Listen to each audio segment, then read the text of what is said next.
सबसे पहले सभी भाइयों को मेरा प्रणाम। अखिल विश्व गायत्री परिवार की युवा इकाई प्रांतीय युवा प्रकोष्ठ हजारीबाग झारखंड में आप सभी का हार्दिक स्वागत है, अभिनंदन है। साथियों, जैसा कि हम जानते हैं, जब हम अपने मंजिल की ओर आगे बढ़ते हैं ना, जैसे ही हम अपने कदम को आगे बढ़ाने का प्रयास करते हैं, वैसे ही हमारे साथ डिस्ट्रैक्शन का भी शुरू हो जाता है। दूसरे तरफ समस्याएं आने शुरू हो जाता है। कई लोग क्या हैं, उन समस्याओं के समय टूट जाते हैं, हार जाते हैं, गिर जाते हैं, निराश हो जाते हैं, नाराज हो जाते हैं। उनको लगता है कि भाई हमसे नहीं हो पाएगा, हम नहीं झेल पाएंगे, हम समस्या का सामना नहीं कर पाएंगे, और वो अपने रास्ते से भटक जाते हैं, छोड़ देते हैं। दूसरे तरफ देख लीजिए, भटकाव इतना हो जाता है कि हम अपने कंसंट्रेशन को कंसंट्रेट करके, मन को एकाग्र करके अपने मंजिल तक नहीं बढ़ पाते हैं। रास्ते में एक से एक चीजें आता है जिससे हम डाइवर्ट हो जाते हैं। सोशल मीडिया को देख लीजिए, हम आज मोबाइल से इतना घिरे हुए हैं। आप यदि टाइमर सेट कर ले मोबाइल में कितना यूज करते हैं, तो पता चलेगा कि आधा से ज्यादा समय हम मोबाइल को ही दे रहे हैं, सोशल मीडिया को ही दे रहे हैं।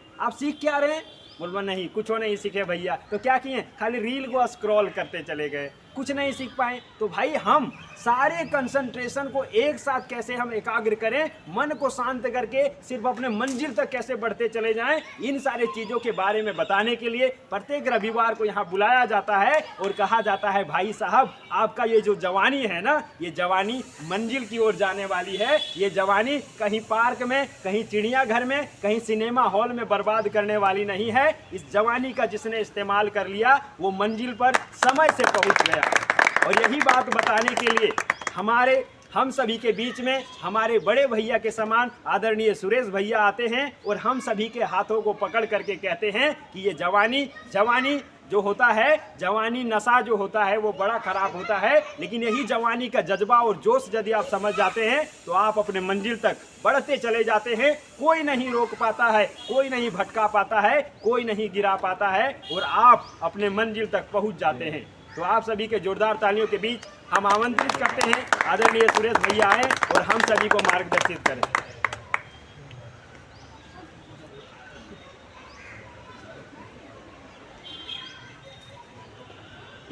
धन्यवाद आनंद जी। और आज दोस्तों, ये संसार में साधन सुविधा के मामले में दुनिया बहुत तरक्की की, विज्ञान का चकाचौंध भी हम लोग देखें, लेकिन ठीक 50 साल पहले के जीवन पर हम गौर करते हैं सुविधा के मामले में, तो उस दौर को भी हम लोग देखें जब हम लोगों को ढिबरी के पास पढ़ने का लालटेन अगर आ जाता था तो लगता था कि बहुत अच्छी चीज़ है। तो वहाँ से हम लोग देखें इस संथाल एरिया है, आदिवासी बहुल झारखंड, तो जो 44 साल यदि हमारी उम्र हुई, तो उस समय जब 8, 9, 10 साल से जब याद रहने लगा थोड़ा थोड़ा, तो कई वृद्ध लोगों को देखते हुए बिना कपड़ा का रहता था, कपड़ा नहीं उनके पास था इतना पर्याप्त मात्रा में। और वो संघर्षशील इतिहास को बनाते हमारे पूर्वजों ने इस दुनिया को इतना शानदार दिशा तक ले आया। लेकिन आज जो सबसे बड़ा प्रॉब्लम है इस देश का पतन का, और इस देश की जवानी का, और इस हिंदुस्तान के जिंदा दिली का, वो क्या है? वैचारिक पतन आज बहुत तेज़ी से गिरा है। एक तरफ विज्ञान प्रगति किया है, लेकिन वैचारिक भ्रष्टता, विचारों का पतन, मनों में डिस्प्रेशन, कुंठा, निराशा इस कदर से छाया है। और लोग इस निराशा, घुटे हुए मन के बीच, टूटे हुए तारों के बीच, निराश मन, हताश मन, थका हुआ मन के बीच में वो चाहता है कि हम सफलता प्राप्त कर लें। तो दोस्तों, ऐसा कभी नहीं होता है। कहते हैं मन के हारे हार है, मन के जीते जीत। जितने लोगों को सफलता मिली है, उसने अपनी मन की ताकत को बढ़ाया है, मन की ऊर्जा को बढ़ाया है। लेकिन आज प्रॉब्लम क्या है? आज प्रॉब्लम हम लोगों के पास है एंड्रॉयड मोबाइल जो आया है। तो एंड्रॉयड मोबाइल के फंक्शन को देखिए, एंड्रॉयड मोबाइल भी आपके पास है, उसका सेल भी चार्ज है, उसकी वैलिडिटी भी है, लेकिन उसमें यदि नेटवर्क नहीं आ रहा है तो वो सारा फंक्शन हमारा बोला आज लिंक फेल है, पैसे की निकासी नहीं हो पाएगी। आज उसी तरीके से हम घर को छोड़कर आए हैं कि हजारीबाग में मेरा बेटा रह रहा है, लेकिन हजारीबाग में हमारे पास सारा सुविधा, वो प्रॉब्लम जब हमारे पूर्वजों के पास था, आज हमारे पास अच्छी लाइब्रेरी है, डबल लाइब्रेरी ज्वाइन किए हैं, आज हमारे पास अच्छा कोचिंग संस्थान है, हमारे पास अच्छे ट्यूटर हैं। लेकिन जिस तरह मोबाइल में नेटवर्क गायब होने के बाद उसका फंक्शन सारा बेकार हो जाता है, आज युवा लोगों के हाथ में अपना मन ही नहीं है। मन की ताकत, मन की शक्ति जो केंद्रीभूत करना था, वह जैसे तैसे सूर्य की किरणें जब चारों तरफ बिखरता है तो ज़्यादा कुछ नहीं होता है, लेकिन उसको एक आतिशी शीशे के माध्यम से, वो पावर वाला शीशे से जब एक कागज़ पर केंद्रीभूत करते हैं तो कुछ ही देर में वो कागज़ जलना शुरू हो जाता है। क्यों? क्योंकि उनकी शक्ति केंद्रीभूत हो गई। आज हमारे मस्तिष्क में उसी तरह ऊर्जा का विशाल भंडार है। इसके पास असीम संभावना, अपरिमित संभावनाओं का ये भंडागार है। इसमें सारी शक्तियाँ जो हमारी है वह बीज रूप में हमारे शरीर में सोया हुआ है। जैसे बरगद के बीज में, पीपल के बीज में पूरा बीज, ये वृक्ष सोया हुआ था, लेकिन इसको अंकुरित किया गया, इसको पुष्पित पल्वित किया गया और विशाल वट वृक्ष का रूप धारण कर लिया। तो दोस्तों, आज हमारे पास हजारों उदाहरण है। लेक्चर, यूट्यूबर, मोटिवेटर दुनिया में कमी नहीं है, लेकिन विचारों को ऊंचा उठाने वाला, मन की ताकत बढ़ाने वाला, जो हिंदुस्तान का प्रथम पाठशाला था, जिस पाठशाला से वरदराज महाकवि बनते हैं, जिस पाठशाला से आने के बाद सुसाइड करने वाला कलाम मिसाइल के रूप में परिणत होते हैं, जिस पाठशाला में आने के बाद अभी का आधुनिक हीरो बॉलीवुड का गोविंदा कहता है कि 18 साल की उम्र तक हमको लगता ही नहीं था कि हम हीरो बन पाएंगे। आप हमारे चैनल यूट्यूब में डाला हुआ है, आप नीचे जा करके देखेंगे वीडियो। आपकी अदालत में बताता है रजत शर्मा को कि 18 साल तक किसी को बात करने में भी हमको शर्म महसूस होता था, हीरो बनने की बात तो दूर है। तब हमारी माँ ने हरिद्वार से हमको माला ला कर दी और 24 लाख गायत्री मंत्र जपने के लिए हमको कहा, और मैंने 4 साल में 24 लाख गायत्री मंत्र का जप किया। रजत शर्मा को गोविंदा बता रहा है। और जैसे ही 4 साल मैंने गायत्री मंत्र 24 लाख का जप पूर्ण किया, ऐसी ऊर्जा का उत्पादन हमारे शरीर में हुआ। वही गोविंदा जो किसी से बात करने में डरता था, एक साथ बॉलीवुड में ऐसा चमत्कार केवल गोविंदा के जीवन में आया। एक साथ 50 फिल्में साइन किया और 50 का 50 फिल्म उसका सक्सेस हुआ, सफल हुआ। गोविंदा हर साल, आप किसी भी सफल महापुरुषों को देख लीजिए। आप विराट कोहली को जानते हैं, प्रतिदिन 1 घंटा का मेडिटेशन करता है, योग करते हैं। आप अनुष्का शर्मा का नाम जानते हैं, वो 1 घंटा का मेडिटेशन करते हैं। शिखर धवन को आप जानते हैं, वो 1 घंटा का मेडिटेशन करते हैं। और हम लोग क्या करते हैं? हम लोग के पास सारा साधन है, लेकिन मन की ताकत को बढ़ाने का जो विज्ञान था हमारे देश में, सफलता की जो कहानी है, वो चैन बाय चैन हम सफलता किस दिशा से जाएं, हर लोग उस पर सर्च कर रहा है। लेकिन सफलता के दिशा में कदम बढ़ाने के लिए जिस ऊर्जा की आवश्यकता है, जिस आत्मबल की आवश्यकता है, जिस मनोबल की आवश्यकता है, जिस साहस की आवश्यकता है, जिस जिंदा दिली की आवश्यकता, जिंदा तो हम लोग हैं, चौकी पर से गिर जाते हैं, जिंदा तो हैं, लेकिन क्या है, बोला ध्यान लगता है। वो ये भैया ध्यान तो लगता है, लेकिन ध्यान ज़्यादा बगले वाली पर चला जाता है। ध्यान हमारा कहाँ चला जाता है? तो गलत दोस्तों के साथ चला जाता है। भाई, इस ध्यान को हम लोग जब तक केंद्रित नहीं करेंगे, केंद्रीभूत नहीं करेंगे, और इसी के महाविज्ञान, ये गायत्री उपासना इस देश की बहुत प्राचीन उपासना रही, प्रार्थना रहा है, जो हमारे इंटरनल सिस्टम को, आंतरिक मन को, गिरते हुए मन को ऊंचा उठाने का जो महाविज्ञान हमारे देश में था। और दोस्तों, इसी मन की संकल्प सिद्धि को कहते हैं, चाहता तो हर आदमी है कि हम यूपीएससी निकाल लें, लेकिन चाह के साथ उसमें दृढ़ इच्छा शक्ति का समन्वय करना पड़ता है। उसमें अपने मन को गेन करना, मन का उसको साथी बनाना पड़ता है। मन का हमको, ये गायत्री उपासना हमारा हमको क्या बनाता है? मन का स्वामी बनाता है। हम क्या है? अभी मन का सेवक है। मन का सेवक क्या है? बोला अभी बाद में पढ़ लेंगे, आज क्या है? आज मोबाइल छेड़ लेते हैं। जब हम मन का गुलाम बन गए हैं, चलो आज मेडिटेशन नहीं करेंगे, आज थोड़ा कन्हरी घूम लेते हैं। मन का जब गुलाम बन गए हैं, तो ये गायत्री उपासना हमको सबसे पहले सफलता का जो आधार है, टाइम मैनेजमेंट, समय की कीमत। आप खोया हुआ स्वास्थ्य वापस लौटा सकते हैं, खोई भी विद्या फिर से, भूली हुई विद्या को याद कर सकते हैं, गया हुआ रुपया धन को हम वापस ला सकते हैं। लेकिन गया हुआ समय दोस्तों, जो अभी जो क्षण जा रहा है, वो कभी वापस नहीं आएगा। और टाइम मैनेजमेंट हमारा क्या कहता है? जब हमारा शुरू करने का समय है, शुरू कब करता है? ये प्रकृति सूर्योदय से। सूर्योदय हमारा भाग्योदय का मूलाधार था।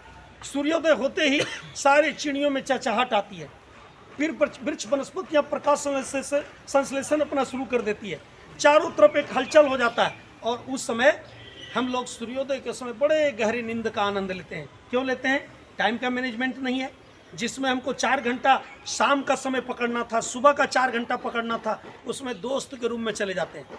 क्या खाना बना रहे हो यार? क्या IPL में क्या चल रहा है?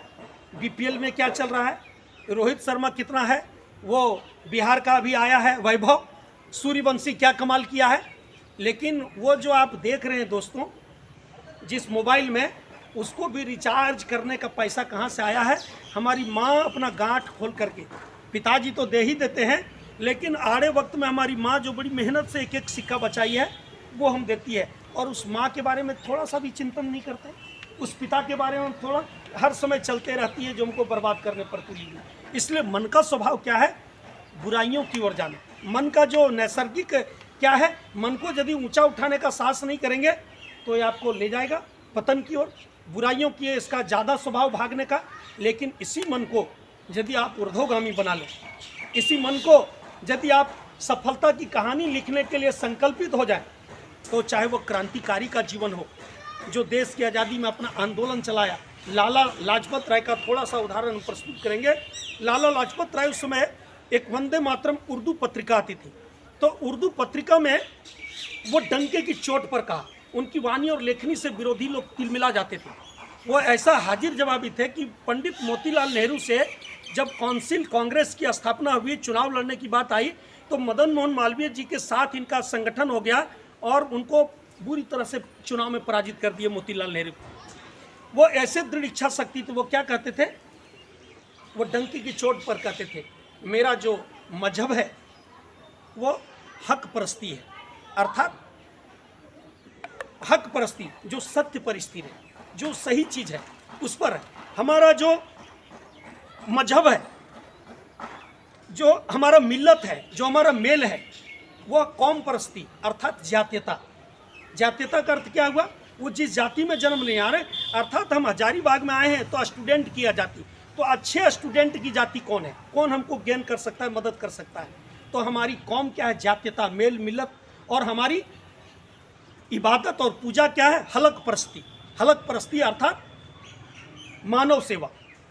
और मेरी अदालत मेरा अंतःकरण है, मेरी जायदाद मेरी कलम है, मेरे दिल मेरा मंदिर है, और इसमें उमंगे सदा जवान है। उमंग, उमंग उत्साह उल्लास की बात कहते हैं।